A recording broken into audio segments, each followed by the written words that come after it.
back to the Battle Hardened Stockholm. We are about to enter the first of our top 8 rounds, and our first round is going to be an interesting one. We have ended up once again with Niklas Asner, our Enigma player, but he's going to go up against Hugi, who's playing Kaio. Yeah, and this has got to be the first KO on stream, right, today?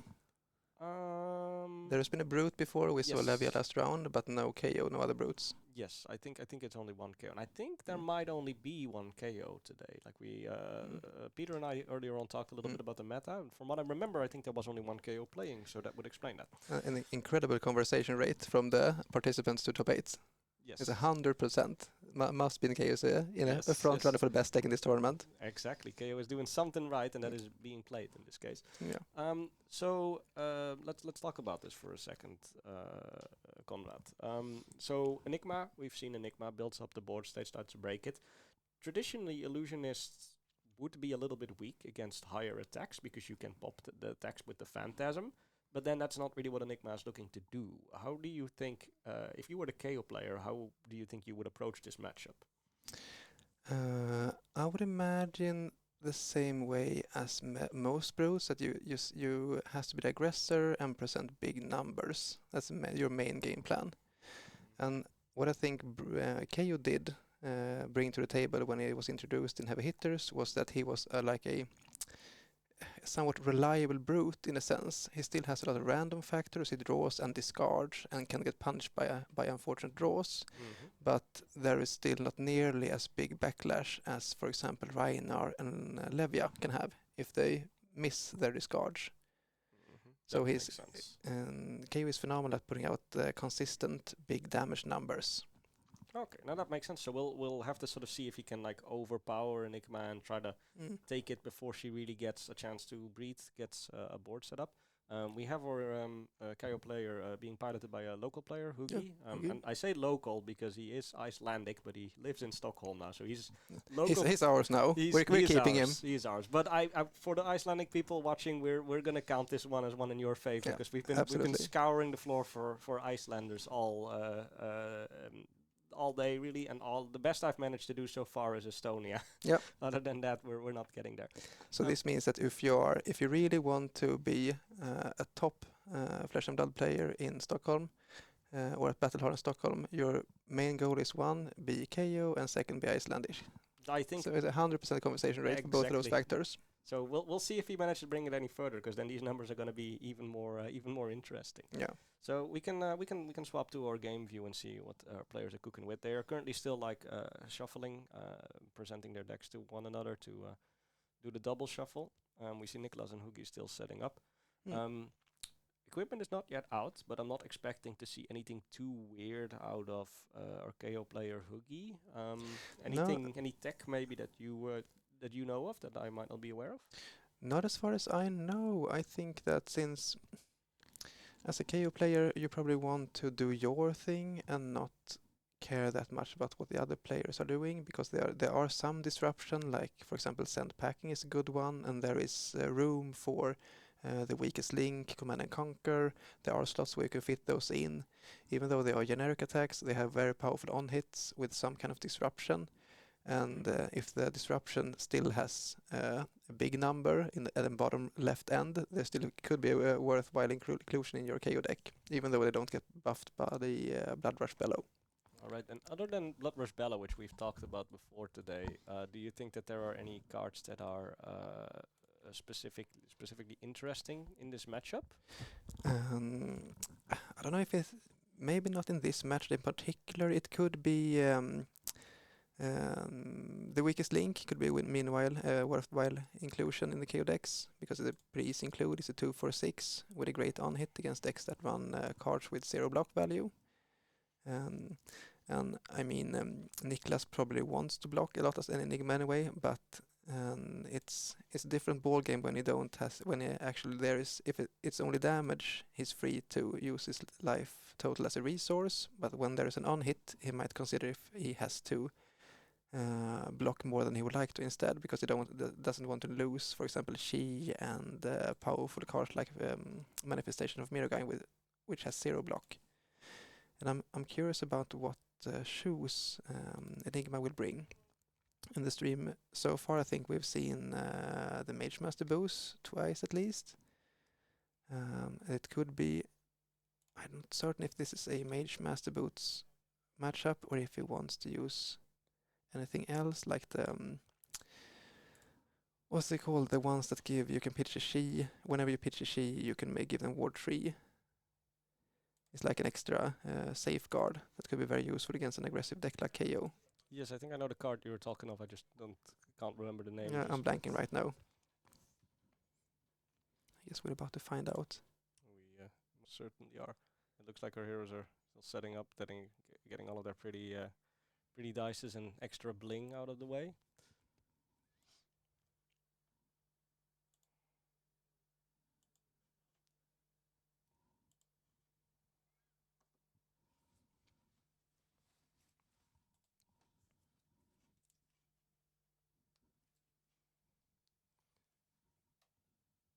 Yeah, so it looks like we have still some discussion going on. There's definitely going to be a little bit more setup. So I guess there's like a different question, which I feel like the answer is obvious, but maybe it is not. If you were the Enigma player going into the KO, is there something you would adjust about your plan? I'm thinking you would probably board out your Phantasm attacks. That would be one thing, but I'm not familiar enough with the matchup so that I still imagine the power plays is probably the same as in Manifestations of Mirgai. Is a fantastic card whenever you play it. If you get the value attack for 8 and ward 4, it has great value. But I'm curious about how highly he does rate cards like 10,000 Year Reunion, for example, because we have seen this a couple of times in conjunction with Mage Master Boots. But we haven't seen we have seen it in the Assassin matchup and in the was it not Sen, it was what did Niklas face before today? We saw him face Usuri in round 3, and then there was Bolton, yes. And he used the 10,000 Year Reunion in that matchup as well, right? I think he did, yes. Yeah, and it seems like he's presenting Mage Master Boots, and I would imagine that means he still is using 10k Reunion.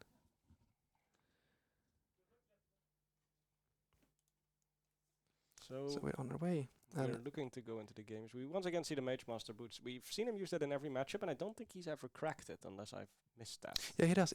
Whenever he plays the Reunion, he cracks it, because Reunion doesn't have a go again in itself. So he cracks it to play a big Reunion with the help of 3 counters from Spectral Shields. And by doing that, he also has he can also attack for 10 with the resource. If he only plays the 10,000 Year Reunion, it's just a Colossal Ward, which could be great against a deck like KO that commonly presents big attacks like Bear Fangs for 8 or 9 with the help of Might tokens.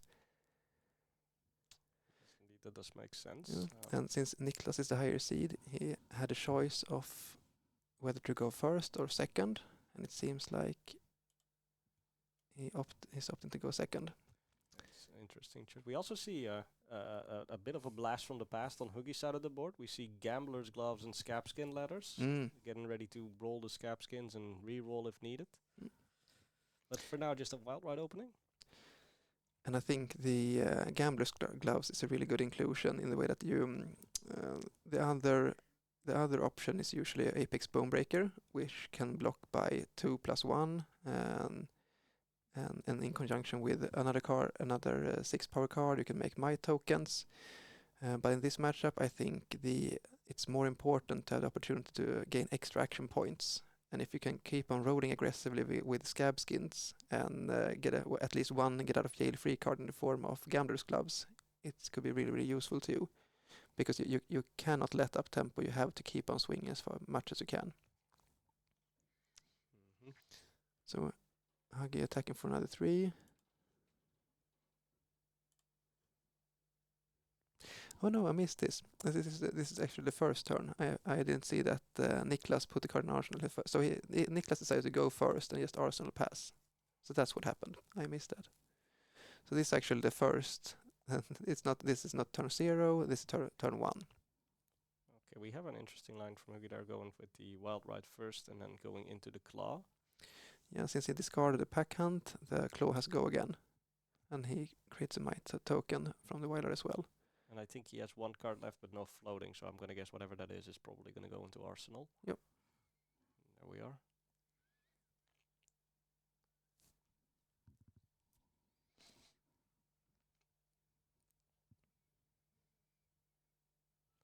Let's see, and just drawing it back up. He has landed a little bit of damage on Niklas, who has decided not to block the Claw.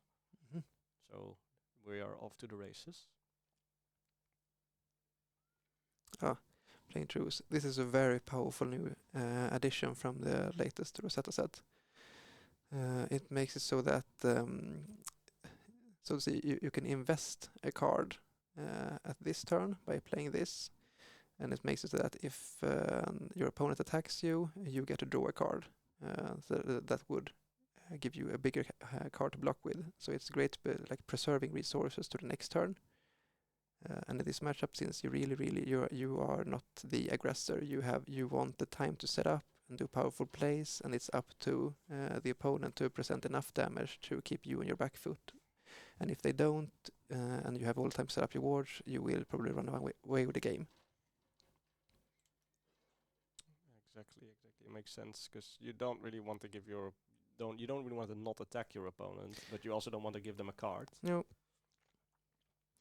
But I mean, it's a truce doesn't present any damage per se to Huggy, but it's not an issue because if Enigma is working with board state, there is so much more worth to just present, give himself another card in your next turn. Yes, exactly. Because it really the main thing that it does is it slows the game down, which in this case I think KO does not want, whereas Enigma very much does want. So we have, I think it was a 4 Yeah, roll, so that's 2 action points. Mhm. Scabskins. No need for Gambler's Gloves yet. That is something you were very happy to see in that situation. If you're Hoogie, if you roll a 1 immediately there, even if you can re-roll it with the Gamblers losing that immediately, it's like... It's a bad start. Mentally, that's not where you want to be. Like, yeah. Exactly. He's considering his options here. He knows that he has the might, and he knows that he has the 2 action points. Mm-hmm. So we can throw 2 attacks nonetheless. He does not... Yeah, this is a good start. Yes. CNC with a breakpoint. And this is what we were talking about earlier, that this is... I'm not sure what disruption Hug is running, but this is a very good inclusion because it makes all of Niklas' eventual D-reacts... all the D-reacts becomes worthless at this point. And we do see, I think he has 1 sink in the hand, which is now dead. But he did get the draw of that, the truce, obviously. So he does have 5 cards in hand, so he has extra things to block this with. Problem then, of course, being that because of the might, it comes for 7 and not for 6. Yeah, it's such a good card in KU when you get to pair it with a might token. And Niklas decides to block for 8, I think, yeah. Yep, and it makes sense because he's not going to be able to use the sink he has, but he's That's he double was saving conquer. that for the next attack, but this is how you want to use him. Yeah, I think that sink is going down. Yeah, this is Hoogie saying whatever you've got there, I'm taking it. And Niklas says, you know what, you got me. It's still a sink in the hand. Still that is obviously going to go right back into the arsenal. Let's see if we see the 3rd command and conquer next turn. I might be mistaken, but I think Huggy has a send pack in his arsenal. I might be wrong here. And that if it is, it's another card to attack the arsenal of Nigna. Or I mean, send packing is not as strong as CNC in pure face value. It costs more. It's somewhat clunky, but it is a brute card, so it will get buffed by Bloodrush Bellow. And so if you have many action points, if you start a turn with it, it will still make your arsenal useless for that very turn. And we see Niklas just putting another card in arsenal and passing again. So he's very content playing defensive this game. He's in no rush whatsoever. And that is where you want to be as Enigma. You want to slow it down, because fatigue is usually not that big a concern for brutes. It's more something that Dash.io has to content with, you can still run out of cards because you are discarding a lot of your Exactly, you powers. draw and discard a lot, so it's like in a way you can say Wild Eye function as a boost card because it's still deck damage in many way, but it's not as apparent as it is if you watch a Dash.io or OG Dash game that they burn through the library at amazing speed if they feel like it. Exactly. So we see this Wild Ride coming in. This is a yellow, so it's coming in for 5. Yeah, and it's interesting. But I think I saw Niklas had another sync on top, and I was curious about it. Does he want another direct because he's flicking in an unmovable and another sync in hand already? It's like, doesn't he really need another one for his next turn? But it seems like he decided against it. The movables are also definitely interesting. D-Rex, it's a card that I've always kind of liked. I like the design space of it, but every time I want to include it in every deck, it's like, you're never really going to need this except against Guardian. But Brute is another case where sometimes you do get that full value, especially KO, who turns some of his 6 attacks into 7s with the mites. Yeah, and all those bear fangs that can come in for 8 or 9. Exactly.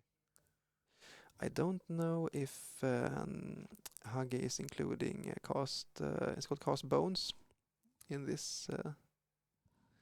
The one when you reveal 6 cards from top.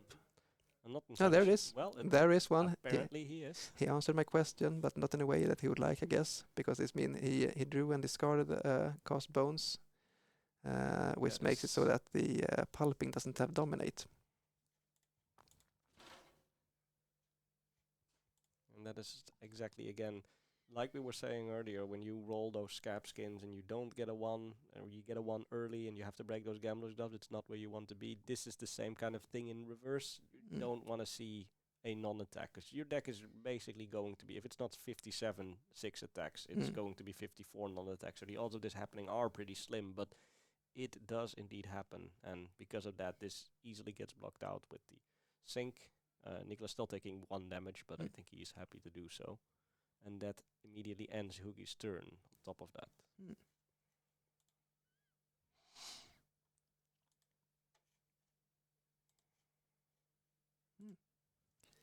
Here's a big one. Because I was just about to say that so far we only seen Niklas play very defensively. He hasn't landed any ward. He hasn't played any attacks, just being content blocking. And he's down to 29 life. Somewhere during this game, he has to start bringing some kind of offense to the board, and then some kind of damage, because he can't. If he is kept on the back foot all the time, there's a risk of him having a library that consists of only she cards, for example, that can't block. And he's still leaking some damage. It's hard to block everything out because KO is usually presenting more than 12 damage every turn. Or at least last turn was a 10 damage turn from KO, but he can easily go up to 15 or 20 for that matter. And we have seen no Blood Rush Bellow so far, no Cast Bones, so no real spike turns from Huggy. And even if you do block it out, it can sometimes be a little inefficient. If he gets that 7 break point and you have a D react, then sure, you can go 4 and 3, but sometimes you'll be forced to go 3 and 3 against that. And then if you want to block it out, you would have to give 3 cards, which is never where you want to be. And I think Niklas played an interesting card, Rage Spectre. It does it so that if you play it without an aura in play, it gets go again. And on your turn, it has ward 6, and your opponent's turn it has ward 1. That means that you can play it as a very good offensive card. If you pitch a blue, and you can play it an attack for 6, but then on the next turn it on blocks for 1.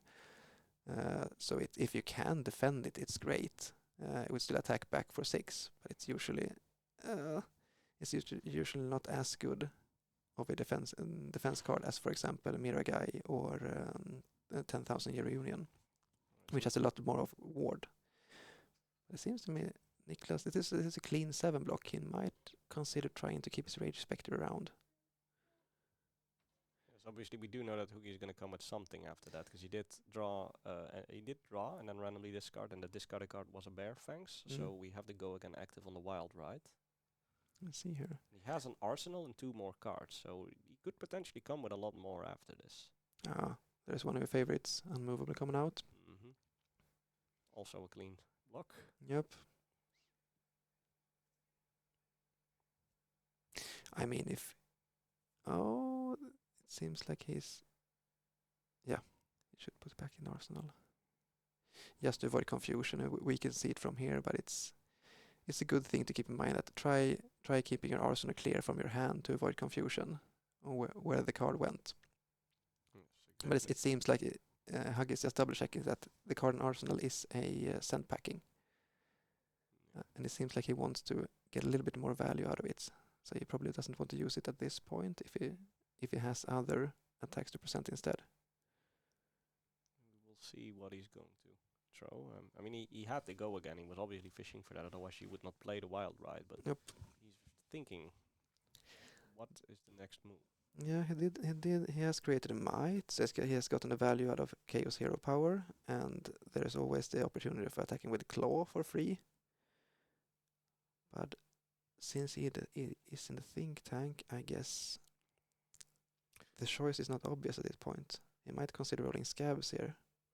What I do think is interesting in this matchup so far is that we've seen Enigma go down 11 hit points to 29, with Hugi having 5 life points up, which isn't that much, but it's still a decent amount. And keeping in mind that Hugi has not seen a single Blood Rush Bellow, so he's not actually had any of his big power turns yet. So neither has Niklas, of course, but that means that if Hugi gets lucky, we see Blood Rush Bellows in the next 3 turns. Is that a one? Yep. Yeah, that's That one. is a 1 on the scab skins, so immediately turning those gambler's gloves, not even thinking twice about it. It's a 3, right? Yes. Yeah, okay, so get an action point back at least. So he's not helped, but at least he doesn't... He's not screwed either. Yes. As Niklas asking him to please put his equipment in his graveyard. A lot of players tend to forgo this, myself included, honestly, because in so many decks it doesn't really matter, but there are those traverse cards that let you banish a card from graveyard, and technically the equipment is a target for that. So yeah, no, it's all to avoid confusion. It makes sense, but it can be hard to get rid of old habits. Exactly. Yeah, so we see Niklas protecting the Rage Spectre with another Rage Spectre. Makes sense. And then we just see the cast bones coming out. It's actually interesting. I wonder what Hugi was thinking with rolling the scab skin. I wonder what he was trying to go for. Maybe cast bones and sand packing, I think. Yeah. Because he has sand packing from his arsenal. Yeah, that could have been it. Yeah, that might have been it. But this is honestly not bad, doing the bone, the weapon attack into the cast bones. No, it's fine. It's 3 less damage, which would convert to probably another card from Niklas, or maybe the loss of Rage Spectre. But it's not the end of the world, and I think it's still... this is how you want to play the cast bone. You don't want to draw it and discard it, of course, to Wild Ride. But I could imagine there are 6 and only 6 misses in Huggy's deck. It should be perhaps 3 cast bones and 3 blood rush, and that's probably it. Let's see how many might tokens he gets from this. Yeah, so we see the cards being rearranged and put on top. Is that 5? No. I think it's 7, but it should be an agility token as well. Yes, I did think so as well. I thought that was a full hit. Yeah, I can't see it. Because if you have, when you resolve cast bones, if there are 6 or more might tokens in play, you get an agility token as well. Exactly. No, I think you were right. I think there should be an agility token there. This may just be the players forgetting to put that down.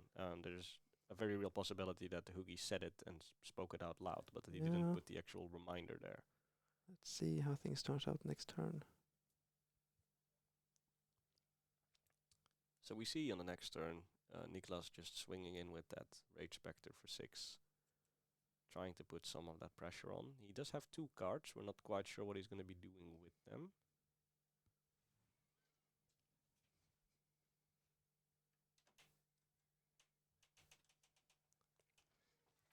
Looks like we have Niklas Yeah, browsing I through think Hoogie's graveyard. there should be. I'm not certain how many my tokens there is. Ooh, that is interesting. We see the Yes. Scowling Flashback coming out to block that Rage Spectre, so that that makes me think that perhaps Hoogie is holding onto a Blood Rush Bellow and then having something in arsenal as well. That might prompt that kind of block. Yeah. Let's see how this turns out. It should be that he resolved Castbones last turn and got up to 7 Might tokens. There should be an Agility token in play as well. Maybe he's figuring out right now. No? It looks like, oh, maybe that is not 7. No, that is a 6 Yeah, and a that is 1 a 7. on the die. Yeah. Did Niklas play a Castaway that we missed? Maybe a Ripple away? No. Yes. And then it would also be 6 tokens at most. Mm. Well, We'll either see. way, Yeah, we'll even if see. there was supposed to be a quickness, whether it was or not, the first attack is going to have Yeah. go again regardless, so it's not going to matter. So this is coming in for 6 plus 7. That's 13.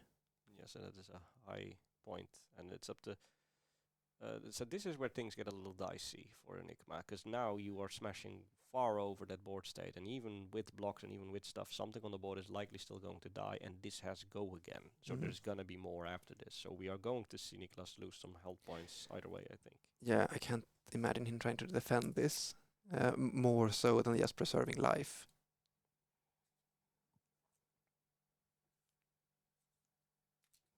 Yes, again, Enigma can absolutely go down to 10 health and come back from there. So we are probably going to see Niklas be smart about when he puts his board state up. He can make it now and have it immediately be destroyed to the next attack. But he might want to just take that damage and then go from there. Let's see how this turns out. There is still the threat of send packing. And I think Huggy has Wrecker Romp, which pretty much translates to a random blue card. Yeah, there we are. That Sandpacken's coming in. So yes, if Niklas has an instant in his arsenal, he can respond with it before it gets banished. But if that card in his arsenal is not instant, it's going to get banished at some point. Unless, of course, he has something in the hand to do something with the arsenal. But in this case, it is a Fate Foreseen, and that is a good card. That is something you would like to see go there. Yep. It's going to go back to the hand, obviously, but even in the hand, it's still just a red. It doesn't really pitch for much, so it doesn't do that much. You just want to put it back in the arsenal, really. So it's looks to me like that's what's going to happen. Niklas blocking for 6 because he wants his fate back. It was a high damage turn and it did clear the board. That's some damage too, but this is the last thing we're going to see. There's no go again on this attack. Nope. So we just have that 6 damage coming out from a KO player.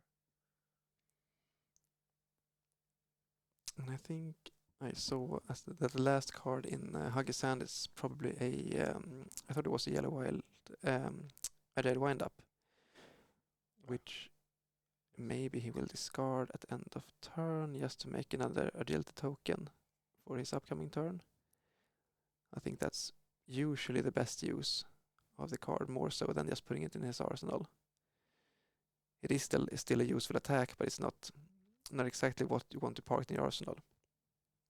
There are better attacks to play. That makes sense. Let's see where he's going to go from here. So he's still debating on how to block. Yeah, did he just take the 6? Yeah, he just took it, conceding the fate. I guess that's one way to do it. Yeah, and Huggy discarding the wind up. So Niklas has to present something useful here. It might be that Niklas banked on Huggy trying to arsenal, for example, a Blood Rush or something powerful, so that he could play Miragai and CNC the same turn. No, he has Miragai. He has CNC at least, which won't do anything now. Yeah, I imagine he's really unhappy. keeping that one around. Yes, we're definitely seeing. I was talking earlier with Peter about how the Enigma deck can sometimes seem unbeatable if it just gets those power cards and it gets rolling early. But we're sort of seeing the other side of this that axis now. Like Nicholas isn't out of the game by a long shot, but he is down to 13 health. He is Mm. 17 health down on Hoogie, who has a might and an agility token, and Nicholas is not about to have the most impactful turn Mm. in all likelihood. Yeah, and it's also about it must be nice to be the brute player. Just you know what? I'm presenting damage to you. You have to resolve this. I don't care that much about what you do. I will do my thing, and if you don't defend well enough or present enough damage back, I will just run you over. And at this point, that's exactly what have been happening. We haven't seen a real power turn. I don't know if has Niklas even. I don't think Niklas has transcended yet. So I think his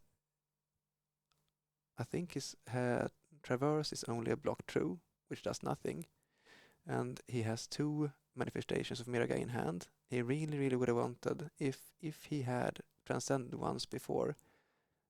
This would have been much different because he could have blocked with a helmet, got the Miraga out, attack for 8, have a ward on top, and maybe even attack with the CNC in the same turn as he played the Miragai.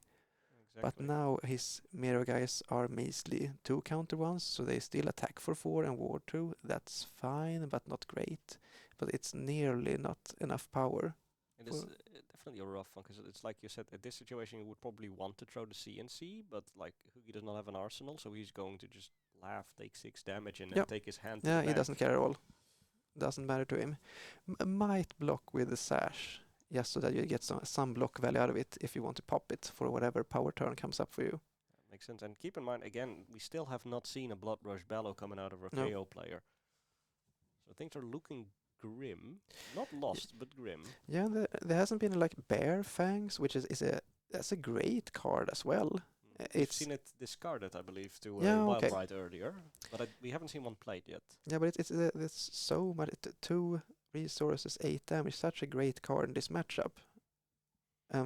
If there are a couple of powerful cards left in Huggy's deck, he hasn't spent very much to get to this board state.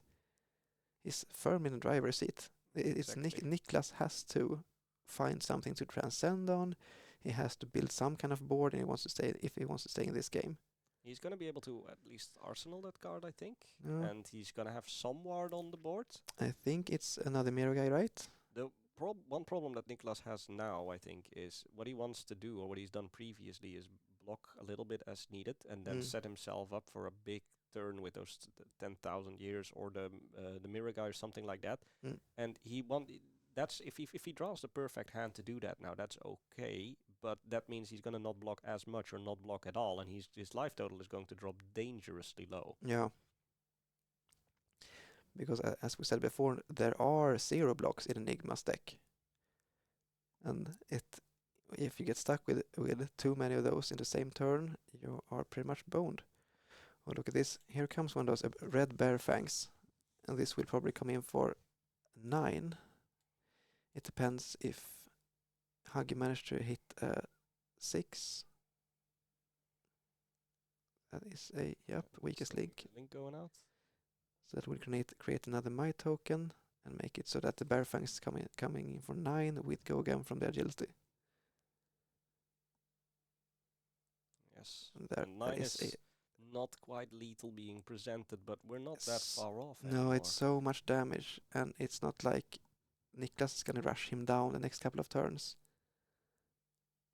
But this is also where, especially in a game like Flesh and Blood, the good players have a chance to shine. Because you're right, Hoogie is kind of in the driver's seat at the moment, but Niklas is not out. And it is not impossible that he survives on 2 hit points and manages to claw his way back into the game and find his way to victory.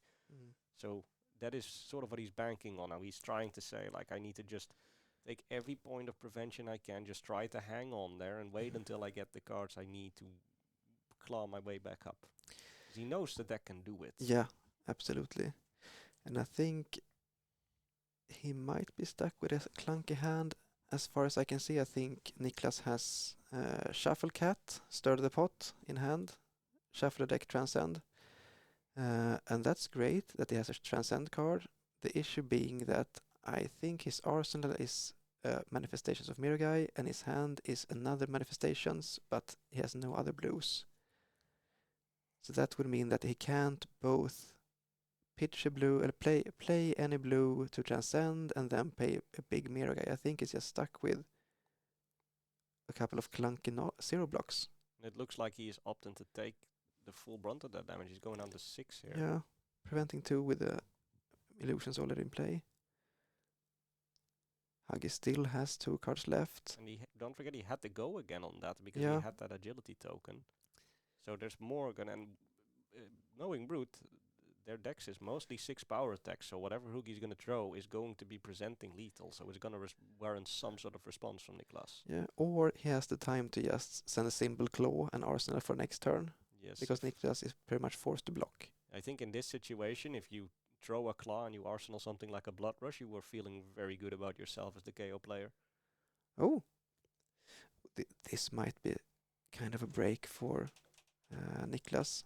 It seemed like Hoogie got stuck with 2 reds, I guess. It's either something like that, or he has something in hand like a blue and a blood rush, and he wants to hold on to both to basically set himself up for the perfect blood rush turn. That is a bit of a risk, because obviously you can throw more damage, but he has enough life lead that maybe he feels like he can take that risk.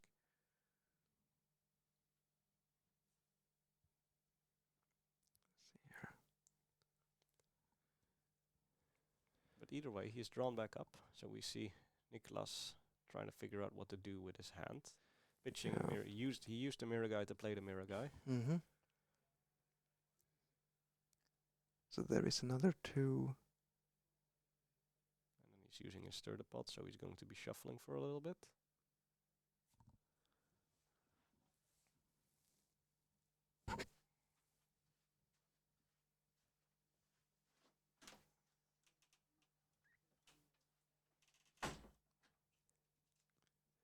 That is always a stir the pot is kind of like, that card could have been called coffee break. It's like, especially if you have a double sleeve Yeah. deck, it's like, okay, you get to just like do what you Yeah. want for a minute. I'm going to sit here for a bit. Yeah. Like fill the air. But I do like the Shuffle Cat. I think it's the best nickname, and it's a beautiful marvel as well. Shuffle Cat is a great name, actually, yes. So let's see here. He has he pitches to attack with this. And I think there's a line here. If he has resources and card, yeah, exactly.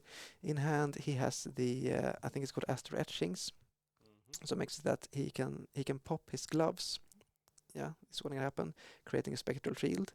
And when he has spectral shield, he can play Astro Etchings as an instant, adding another 3 counters to this. What a beautiful narration on that, Conrad, as it's happening and playing out. But it's indeed, it seems to be what he's going for. He's trying to lay down the hurt, putting as many counters as he can onto his mirror guy to put the pressure back on Hoogie and try to force some sort of block out of him. Of course, Hoogie is sitting on an arsenal, 2 cards. He kept, he has 4 cards. If there is a Blood Rush Bellow, he might just again laugh, take 10, and pop the sash and go.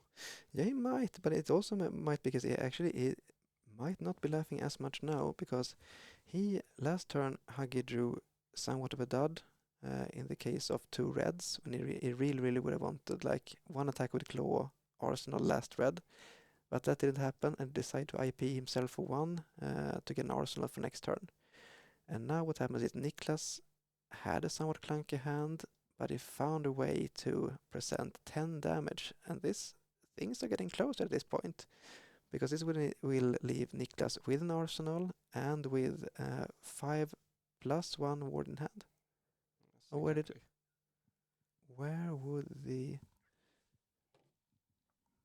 did the spectral shield go? Did I miss something? Shouldn't Niklas have a spectral shield in play as well? Maybe he did move the counters from it, but there would have been like... There should be a shield as well, I think. But it is definitely possible we missed something here. Let's see. So we see Hoogie pitching the Blood Rush Bellow coming down. He did not have a might from last turn, I believe, but he was making himself one now. Mhm. So now we finally get those Blood Rush turns, and if you're in this situation, that is what you need. That is what you want to see. You want to get rid of that annoying manifestations of Mirror Guy, and you're doing it with exactly the tool to pry open that walnut. Mm.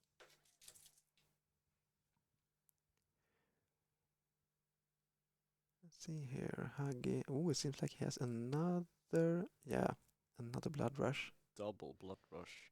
This will be the possibility of a big claw coming in.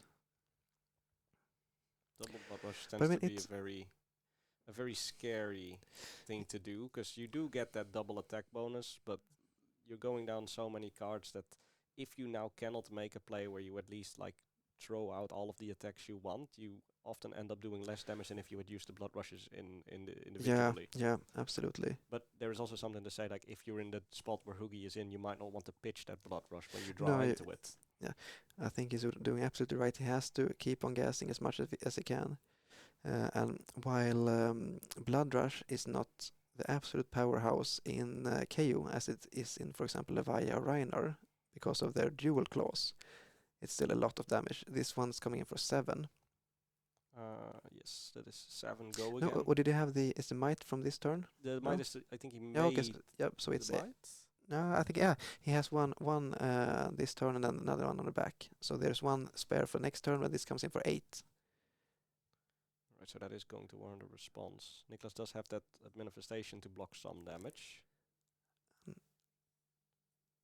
Does he let the manifestations go? Yep, he does. Decides he cannot keep it around. Rather choosing to block out or ward out cleanly, so that it doesn't go down even further in life totals. Exactly. And then the question, this is the big question on the big turn. What else does Hookie have? He has that arsenal. He has 2 cards left. What more can he throw? Because if he can pitch a blue and then throw something like, well, he still has the two energy left. Actually, if he can like find a wild ride. And Yeah, Wild discard Ride is so good. Wild Ride into Beast Within is like the dream. Yes, if that's what you can accomplish here, I think that would be it for Niklas, probably. But if he had that in hand, he might have already played it. He might be in the tank a little as well, thinking like, how do I squeeze the most damage out of this? Mm. And don't forget, he has that sash that he can cash in, so he can potentially play cards for a cost of 1. That might be what he's considering here. Yeah, E-Strike. Interesting. So he is. I'm gonna guess he's gonna be choosing go again. Yep.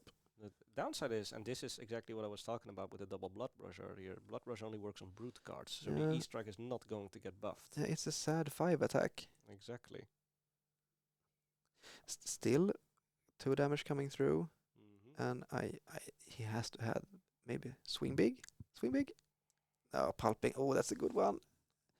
And it This gets the 6 attack, so that is It's for 10. 10 dominate. Yeah, is this it? It might be.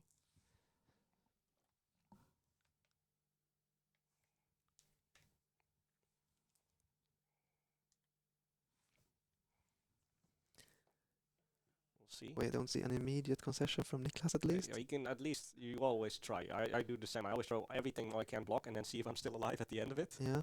Because that's all you can do. Oh yeah, he can block and then pitch to Find make a a shield. make Yeah. you Survive at 1. Yes, you can prevent a lot of damage here. We do see that in Hoogie's pitch zone is a reckless swing. Oh. So that is going to be on the bottom of the deck, which is not where you would want it right now.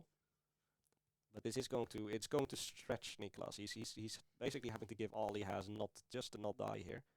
But like we have said, Enigma can absolutely bring it back from 1 life. So we'll have to see where this ends up.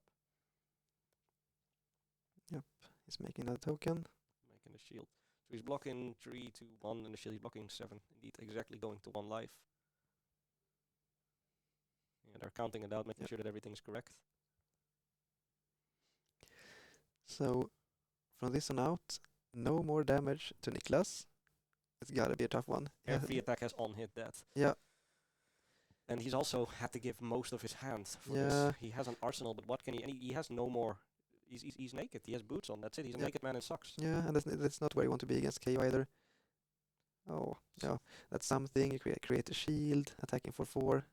and I can feel it in the way in Niklas' body language that he did not enjoy the last turn in the slightest. Yes, that pulping was. We were talking about the wild right into the. Yeah, we missed the pulping. Pulping That dominates. was a good one. Definitely. Well, at least now he has some defenses on the board, and if Hoogie decides to take this, he is going down to 14. That basically means that yeah, you can take that damage if you can then kill Niklas, but you do have to kill him. Otherwise, you're kind of just taking free damage and getting yourself lower. And killing Enigma is not always as easy as it looks. No, but I mean it's the main issue. The only constraint I could think about for Huggy right now are action points. If he for some reason can't find wild rides, can't find any way to discard to use his claw, can't find big attacks, We have seen wild rides already. We've seen a Knight and Strike being played. We've seen a lot of those type of cards. We do have the scab skins available to him, but that would be a beautiful way to lose this game, rolling those and getting the one at this stage. Yeah, I can roll my scabs. Yes. But I mean, if you want to be optimistic, you can say that you have every opportunity to roll scabs at this point. But it might also be that that's the only way out for Niklas, is Huggy going all out, rolling scabs every turn for some reason. Yes. I have a really hard time seeing that happening. And it seems like Huggy is weighing his options here. Does he want to preserve life in the slightest? And I would guess like every card that he can use in the slightest way to convert the damage is worth holding on to. Exactly, but you were right. If he's holding on to 4-6 attacks, that none of which have go again, then what you're going to do is, well, unless one of those is a bind that he can discard. Yeah, if exactly. If there's no way for him to get go again, he's going to block because there's no point to hang on to those cards. Yeah, maybe, I mean, if he can send one big attack and arsenal another one, that would be a really bad turn for him. But it's still not the worst. And he's choosing to take the damage, going to 14. Well, it seems like that is pretty much what's happening right now. Ah, that's a nice one. Oh, he's discarding the beast within, fetching himself a pack hunt with an Intimidate. Intimidate also potentially fancy. Not usually as good against Enigma if it's on attacks. It's a little bit better with barraging beatdown. If you can force them to get rid of those cards or play their stuff before you attack, they don't know how to effectively block. But it might still be good enough. Niklas does need to prevent every point of damage, and this is 6 more coming in. And it also means that Huggy has a pack hunt waiting for him until next turn. Exactly. And I think this is the what is it? The heavy hitters card that when you beat chest, I think it's the one that makes the ability. Assault and battery, exactly. Yes. So he gets 1 might from discarding a big card, and then another agility from the assault and battery. And I think Huggy decided between this was the line that made you an agility and a might for next turn and still presenting 6 damage. There probably was another line that he could take, which would include the attack with claw, discard the wind up to get the agility and might, and then attack with pop sash to attack with weakest link. And I actually think that would have presented 10 damage instead. No, 9 damage instead. No, 10 with a token. But this isn't bad, at least for him. It's not bad. He does get an arsenal. Yes, and he takes 2 cards away, including a CNC, which could have threatened that arsenal, but it's definitely not going to now. So what can Niklas do with 2 cards and a shield? He will attack for free with a shield for 4, and that's a good thing going on. So I mean, as far as turn cycles go, this is about as much as Niklas can hope for, I guess. Yep, makes sense. Of course, he also always has to be a little bit careful about that savage swing. If Hoogie does have the savage swing and the reckless swing. Yes. So there's so many cards with reckless and savage. Yeah, that's how you build a brute card. You put there are like 10 keywords like savage, reckless, swing, beat down, and you pick 2 random out of those, and then you get yourself a brute card. I love that you say that because I feel like that is the way that you should be making brute names. Yeah.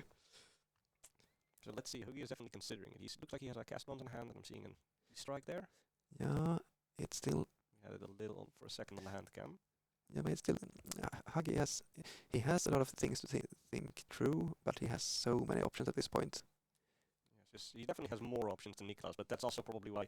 Because you would say it's rougher for Niklas. He has to really think about what he's doing. But in an ironic way, it's like you're saying, Niklas has very few options. Yep. If he doesn't do a thing, he dies. So he has to do the thing. And Hoogie is trying to squeeze every ounce of damage. So he has so many paths before him. He has to think a little bit longer to actually figure out where to go. Yeah, and trying to present. If he can present breakpoints, that makes a big difference. Like every 7 is usually probably worth 3 cards, which makes a big difference. Of course, there might be defense reactions, but 7 is a lot tougher to deal with than a 6, because the difference are 2 or 3 cards.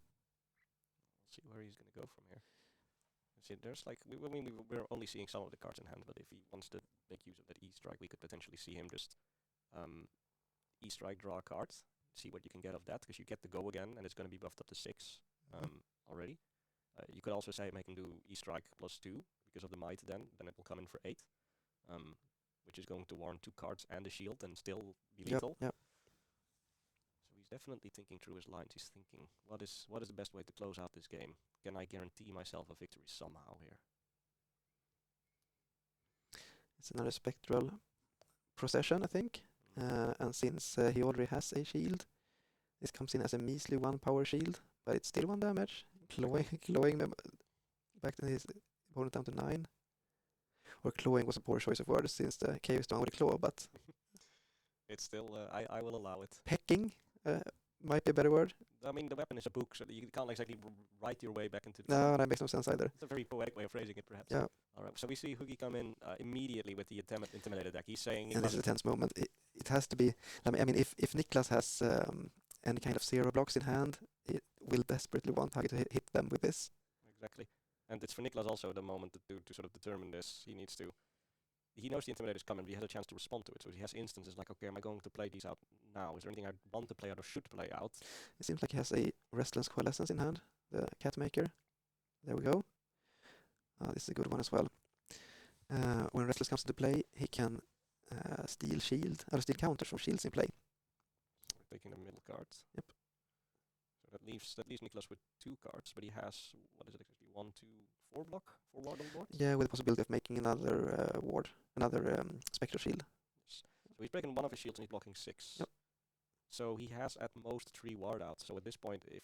Now we can get to 4 with the spectral Restless Coalescence token. Yeah, I forgot for a second. Restless block is ward 2, not ward 1. Yep. So we can get to 4. So that means that since Hoogie gets to go again off his agility, if Hoogie can find some way to deal 5 damage, that should be game. Niklas has 1 card left, right? Nope, that's it. That is E-Strike, and that does it. That closes out the game. And just like that, we've seen Niklas go on a rampage, go undefeated, and then get stopped by the Raging Brutes, simply tossing attacks until he can't anymore. And it is enough. It is enough to burst the bubble. It is enough to burst through the shields that Niklas has thrown up, and it is enough for Hoogie to earn him a spot in the top 4. Yeah, well played. Well played indeed. And I mean, it's always... I can't help but I'm happy for Huggy, but I can also feel it feels bad to be losing a top 8 match like this, especially since you've been on a roll like all day, not losing a single game, and then being stopped in my tracks in the quarterfinals. Exactly, and it's also because I've played the matchup from the Brood side, and I've rolled that Scab skin so many times, and you know my bad luck is locally kind of legendary. At some point I rolled it 11 times in a night and I got 7 ones. It's like Hoogie did not get, he got a single one, I think, and he was able to re-roll it, but for like I think he rolled Scab skins 3 or 4 times. 3 times. Yeah, if all of those had been ones, this game would have looked differently, and Niklas knows that as well. Yep. But nonetheless, I mean, statistically, you're supposed to roll scads every turn, but the mean is 1.5 action points for each roll, so it makes sense to roll it every turn. Exactly, and but that but the Scabskins aside, Niklas tried to do the best with the hands that he got. Hoogie also tried to do the best. We saw him think through his lines very much at the end there, and there is always going to be a little bit of variance either way. That is sort of the nature of card games, but we see Hoogie here playing it cleanly, thinking through his turns, and it has carried him to victory. Absolutely. Huggy did what he was supposed to do. He kept putting pressure on Niklas. It was up to Niklas to answer the pressure.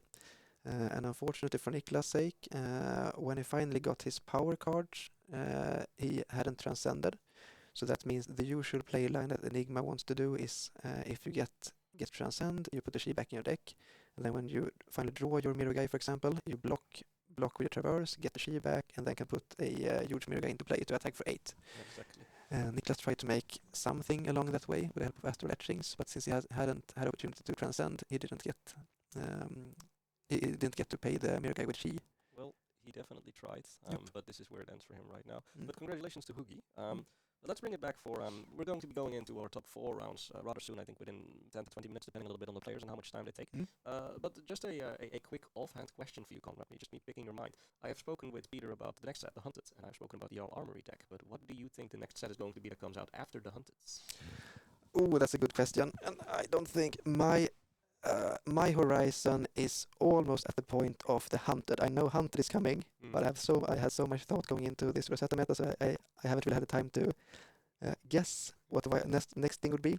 But let's say I'm just gonna have a wild guess. I think there will be a Riptide specialization because there always is. That's one thing that is certain. And I would guess. Well, there are ninjas in this upcoming set Hunted, so there's a strong possibility of Katsu getting some love. this upcoming set because he got so much splash damage from the bans. Yes, Like all the poor Katsu. He did his thing. He did it all right. He was like never a real contender. He had some hardcore followers, and he could win games absolutely. But as far as I know, never considered a top tier deck. Then comes Sen with like a ridiculous power, insane synergy, like banning Art of War. First of all, he got the Bonds of Ancestry. No, what's it called? Yeah, I think it was Bonds. But Ancestry getting banned by himself pretty much. Wasn't an issue before Sen came around. Yes. And then also getting Art of War banned and books banned. So Sen shakes things up a lot. And he still is, even though every card is gone for Sen, not every card, but many of the power cards from half a year ago Sen is gone. He's still a force to be reckoned with as seen in this top 8. There are 3 Sens, right? Yes. I think there are 3 Sens. One Ira. Bolton, KO, Enigma. I don't know about Viscerai. One Viscerai. Yeah. So not as many rune plays I would have expected. No, we were definitely... There were a lot of Florians. I think we had 10 Florians starting off, and none of them actually ended up converting to top 8. And we had many Viscerais on stream as well, going well. Only one make it through to top 8. Not quite getting there. The hype is it seems to be a little borne down. But anyway, before we head off, I will elect to answer my own question since you... Oh, pardon. I got sidetracked about stuff. Oh, that is okay. I just want to throw it out. Do please tell me. I'm interested. I'm really interested. What do you see coming up in the next set after Hunted? I have a hot take, and I want to throw it out live on air. I'm absolutely certain about this, because Brian Gottlieb has said on the World stream that he said, knowing what you guys want, this is going to be a stream that you love. What I want is a Savage Land set, expeditions into the Savage Lands, focused on brutes and rangers. So I am 100% sure that is exactly what is going to happen. You heard it here first. I will call back to myself and call myself the Oracle when they undoubtedly release something with pirates. But that is where my money is. Looking forward to it. And when you say ranger, do you mean Riptide?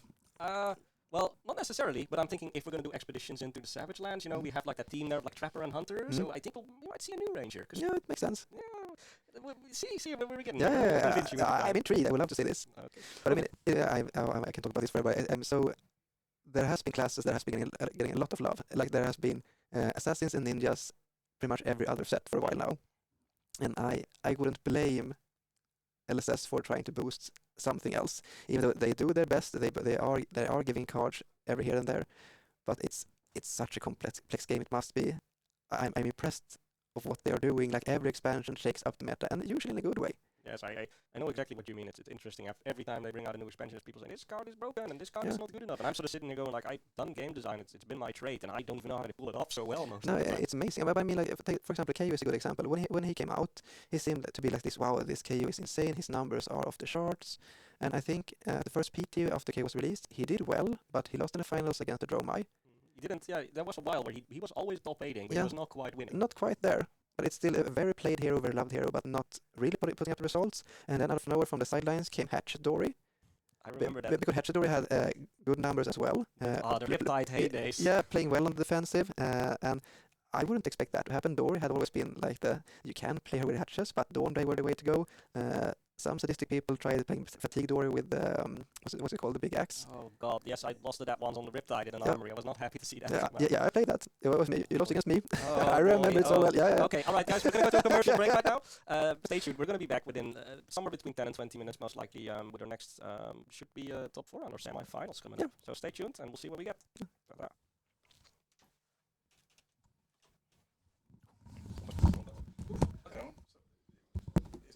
Yes. So we had a lot of problems because it's delayed again, like 40 minutes, 50 minutes or something. Right.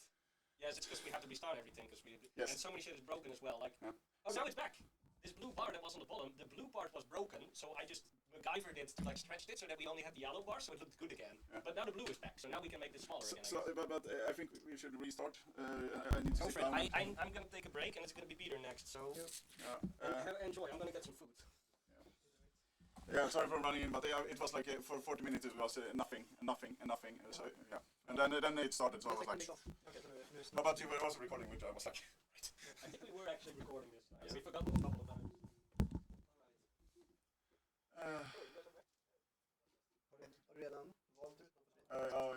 Niklas tog Jakob och de som var i förra SM-finalen med.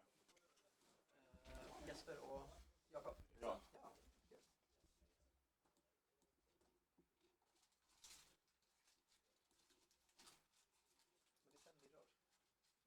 Sorry? Ja. Alltså det är så jävla synd att det blir